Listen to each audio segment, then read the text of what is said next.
بسم اللہ الرحمن الرحیم الحمد للہ رب العالمین والصلاة والسلام على اشرف الانبیاء والمرسلین نبینا محمد وعلى آلہ وصحبہ اجمعین اما بعد السلام علیکم ورحمۃ اللہ وبرکاتہ۔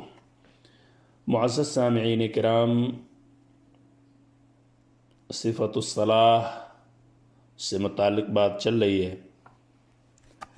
آج کا درس بھی اسی تعلق سے ہے۔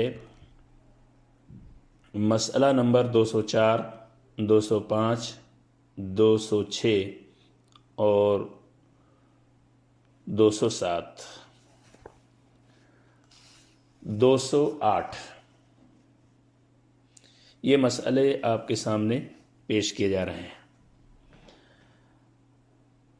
مسئلہ نمبر 204، قرات کے دوران سجدہ تلاوت کی آیت آئے تو تلاوت کرنے اور سننے والوں کو سجدہ کرنا چاہیے، اور اس کی دلیل یہ ہے روایت جسے امام مسلم نے اپنی صحیح کے اندر نقل کیا ہے۔ عن ابن عمر رضی اللہ عنہما ان النبی صلی اللہ علیہ وسلم كان يقرأ القرآن فيقرأ سورة فيها سجدہ فيسجد ونسجد معه۔ حضرت عبداللہ ابن عمر رضی اللہ تعالیٰ عنہ سے روایت ہے کہ رسول اللہ صلی اللہ علیہ وسلم قرآن پڑھتے ہوئے سجدہ کی آیت پر آتے تو سجدہ کرتے، اور ہم بھی آپ صلی اللہ علیہ وسلم کے ساتھ سجدہ کرتے۔ اسے مسلم نے روایت کیا ہے۔ مسئلہ نمبر 205، سجدہ تلاوت کی دعا کیا ہے؟ سجدہ تلاوت کی مسنون دعا یہ ہے جسے ابو داؤد، ترمذی اور نسائی نے نقل کیا ہے، اور بعض روایتوں میں یہ جو دعا آپ تک کے پاس پہنچائی جا رہی ہے اس میں جو الفاظ ہیں دیگر روایتیں ایسی بھی ملیں گی جس کے الفاظ کچھ اس سے مختلف بھی ہیں۔ تو سجدہ تلاوت کی مسنون دعا،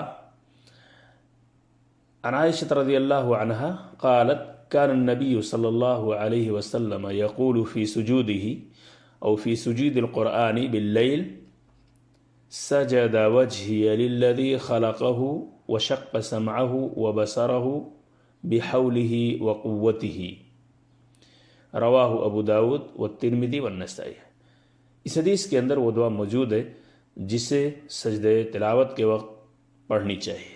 حضرت عائشہ رضی اللہ تعالیٰ عنہ فرماتی ہیں کہ نبی اکرم صلی اللہ علیہ وسلم قیام اللیل کے دوران جب سجدہ تلاوت کرتے تو فرماتے سجد وجہی للذی خلقہ وشق سمعہ وبصرہ بحولہ وقوتہ۔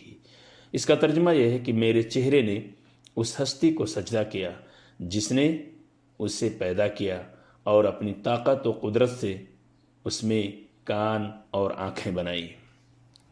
مسئلہ نمبر 206، سجدہ تلاوت واجب نہیں ہے۔ اگر کوئی شخص قرآن کی اس آیت کو پڑھا جس میں سجدہ ہے اور اگر نہیں کیا تو کوئی مسئلہ نہیں ہے، پر کرنا سنت ہے، واجب نہیں۔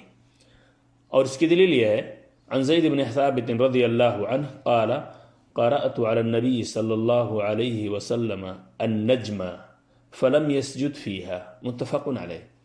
یہ صحیح بخاری اور صحیح مسلم کی روایت ہے۔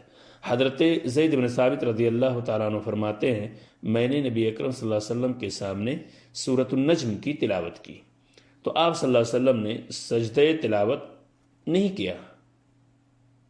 اگر واجب ہوتا تو ضرور آپ کرتے۔ آپ صلی اللہ علیہ وسلم کا سورۃ النجم کو سننا اور اس پر سجدہ نہ کرنا اس بات کی دلیل ہے کہ یہ سجدہ تلاوت واجب نہیں ہے۔ مسئلہ نمبر 207، رکوع میں جانے سے پہلے اور رکوع سے اٹھنے کے بعد تکبیر تحریمہ کی طرح دونوں ہاتھ کندھوں تک اٹھانا مسنون ہے، اور اسی کو رفع یدین کہتے ہیں۔ مسئلہ نمبر 208، 3 یا 4 رکعت والی نماز میں دوسری رکعت سے اٹھنے کے بعد بھی رفع یدین کرنا مسنون ہے. یعنی کہ یہ روایت اگر آپ سماعت فرمائیں تو یہ تمام جگہیں جو ابھی مسئلہ نمبر 207 اور 208 کے اندر ذکر کی گئی ہیں کہ رکوع سے میں جانے سے پہلے اور رکوع سے اٹھنے کے بعد 2 3 یا 4 رکعت والی نماز میں دوسری رکعت سے اٹھنے کے بعد، تو 3 مواقع یہ ہو گئے، اور تکبیر تحریمہ کے وقت. یہ 4 جگہیں ایسی ہیں جہاں رفع یدین کرنا چاہیے.